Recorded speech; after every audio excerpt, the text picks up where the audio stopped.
গত 25 এপ্রিল বণিক বার্তায় প্রকাশিত সংবাদের সূত্র ধরে জানা যায়, জনৈক পুলিশ কনস্টেবল শাকিল আহসানকে জঙ্গি সম্পৃক্ততার অভিযোগে আইসোলেট করা হয়েছে।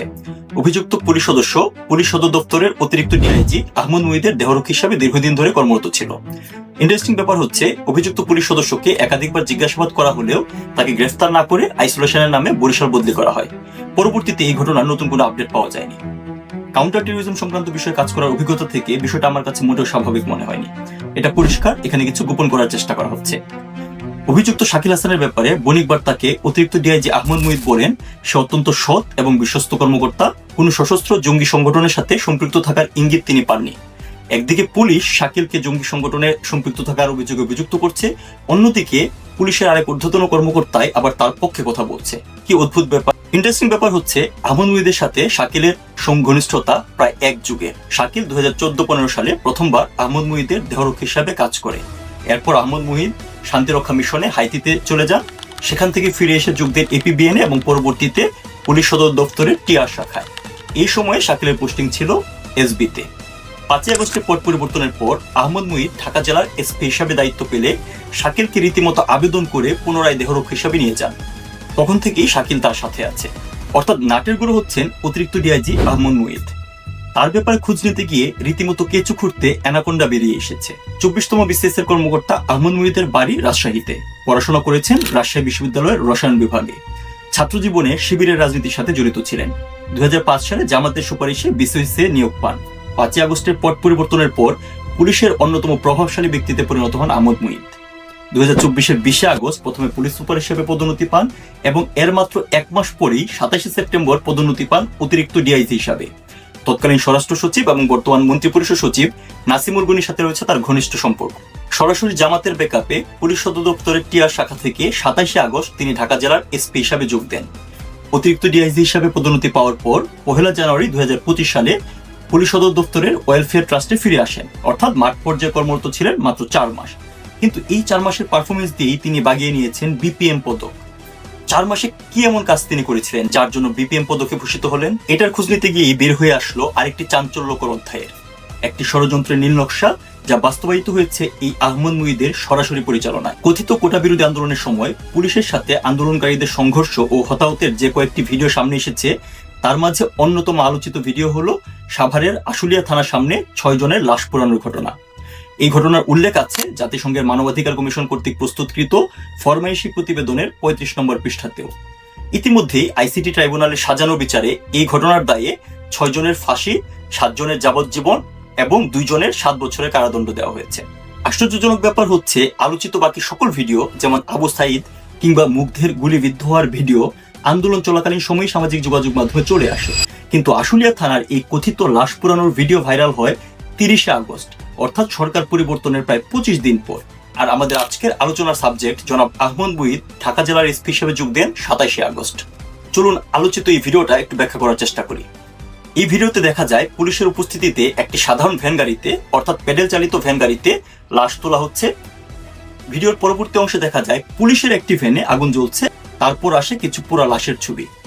দুটি ভ্যান কিন্তু এক না এবং ভিডিওগুলো আলাদা সময় ধারণ করা, কিন্তু এই দুইটা ভিডিও এবং পুরা লাশের ছবি একত্রিত করে সামাজিক যোগাযোগ মাধ্যমে এমনভাবে ভাইরাল করা হয় যেন মনে হয় পুলিশ ভ্যানে লাশ তুলে আগুন লাগিয়ে দিয়েছে।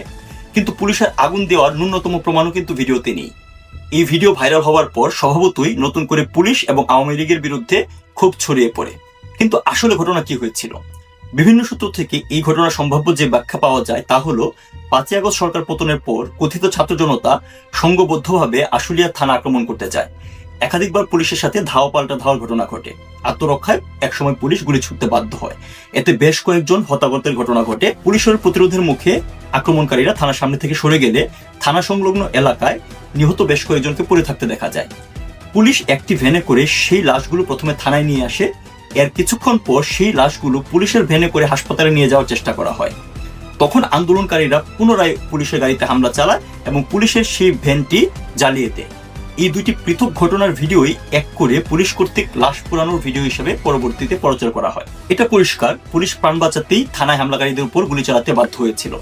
এর আগে থানায় আক্রমণকারীদের নিবৃত্ত করার সকল চেষ্টাই পুলিশ করে।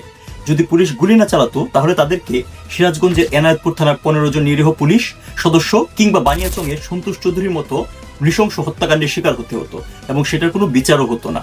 কিন্তু পুলিশ কোনোভাবেই লাশ পোড়ানোর সাথে জড়িত ছিল না, অথচ ভিডিওতে লাশ পোড়ানোটাকেই হাইলাইট করা হয় এবং আইসিটিতেও এই অভিযোগে বিচার করা হয়েছে। এখানে আরেকটি আশ্চর্যজনক তথ্য হচ্ছে, পুলিশের পক্ষ থেকে বারবার থানা রক্ষায় এবং হতাহতদের উদ্ধারে সেনাবাহিনী সহায়তা চাওয়া হলেও সেনাবাহিনী সেখানে যায়নি, অথচ আশুলিয়া থানা থেকে সাভার ক্যান্টনমেন্ট মাত্র 15 মিনিটের দূরত্বে অবস্থিত।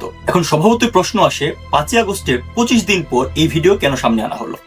উত্তর হলো, 12ই আগস্ট তৎকালীন স্বরাষ্ট্র উপদেষ্টা সাখাওয়াত হোসেন আহত আনসার সদস্যদের দেখতে গিয়ে গণমাধ্যমে বক্তব্য দেন যে আগস্টে প্রাণঘাতী 7.62 বুলেট ব্যবহার করা হয়েছে, যা বেসামরিক আইন শৃঙ্খলা বাহিনী ব্যবহার করে না। এই বক্তব্য প্রদানের মাত্র 4 দিন পরই 16 আগস্ট সাখাওয়াত হোসেনকে স্বরাষ্ট্র মন্ত্রণালয় থেকে সরিয়ে দেওয়া হয়। তবে সচেতন মানুষের সামনে একটা প্রশ্ন অবধারিতভাবেই আসে, আন্দোলনে হত্যার পিছনে আসলেই কারা জড়িত ছিল? মূলত এটা থেকে দৃষ্টি সরানোর জন্যই এবং পুনরায় পুলিশের বিরুদ্ধে খুব উস্কে দেওয়ার জন্যই এই কথিত লাশ পোড়ানোর ভিডিওটা সামনে আনা হয় আহমদ মুহিদের তত্ত্বাবধানে।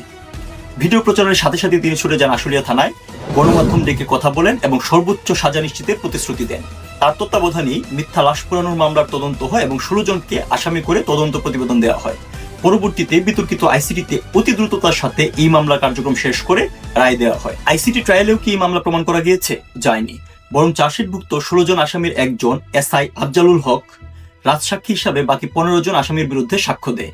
এই একমাত্র সাক্ষীর উপর ভিত্তি করেই 15 জনের কে সাজা দেওয়া হয়, বেকসুর খালাস দেওয়া হয় সাক্ষীদাতাকে। এই সাক্ষ্যদান প্রক্রিয়া নিয়ে দুর্নীতির অভিযোগ তুলেছে খোদ আইসিটির প্রসিকিউটর সুলতান মাহমুদ। তিনি অভিযোগ করেন 2025 নভেম্বরের শেষ দিকে এসআই আফজালুলের স্ত্রী টাকা ভর্তি একটি ভারী ব্যাগ নিয়ে প্রসিকিউটর গাজী মনোয়ার হোসেন তামিমের রুমে প্রবেশ করে। এর কিছুদিন পরেই আফজালুল হক রাজসাক্ষী হিসেবে সাক্ষ্য দেয়। এই বিষয়ে প্রধান প্রসিকিউটর তাজুল আহমেদের কাছে অভিযোগ করা হলেও সে কোনো ব্যবস্থা নেয়নি। এখন জানা যাচ্ছে সেদিনে সেই সিসিটিভি ফুটেজও সরিয়ে ফেলা হয়েছে ট্রাইব্যুনাল থেকে। একটা প্রশ্ন স্বভাবতই আসে, আটক একজন এসআই এর স্ত্রী ব্যাগ ভর্তি টাকা পেলেন কোথায়?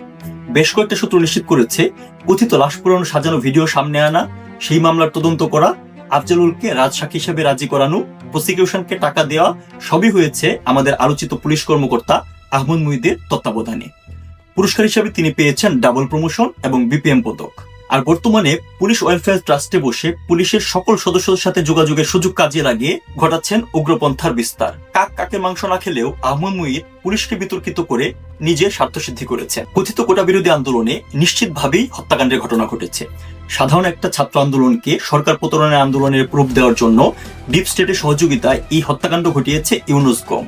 আর তাই তো আসিফ নজরুল কিংবা সাখাওয়াত হোসেনরা স্নাইপিং জোনের ব্যাপারে সতর্কবার্তা পেলেও স্নাইপারদের গুলিতেই উত্তরা, যাত্রাবাড়ি কিংবা সাভারে নিহত হয়েছেন সাধারণ আন্দোলনকারীরা। সেই হত্যাযজ্ঞকে পুঁজি করে সরকারের পতন ঘটানো হয়েছে, ক্ষমতার মসনদে বসেছে ইউনুস।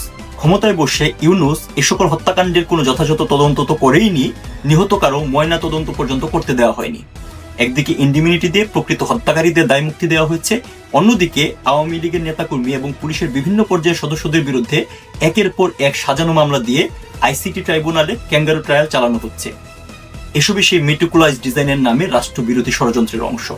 এই ষড়যন্ত্রে আগে পরে যুক্ত হয়েছে আহমদ মুহিদের মতো পুলিশ কর্মকর্তা, সেনাবাহিনীর একাংশ, গোয়েন্দা সংস্থার সদস্য, এমনকি প্রশাসনের বিভিন্ন পর্যায়ের লোকজন। কিন্তু সত্য চাপা রাখা যায় না। এই বাংলার মাটিতেই সাধারণ আন্দোলনকারী এবং পুলিশ হত্যার সাথে জড়িত প্রত্যেকের বিচার করা হবে। আহমদ মুহিদের মতো সকল কালসাপের মুখোশ উন্মোচন করা হবে।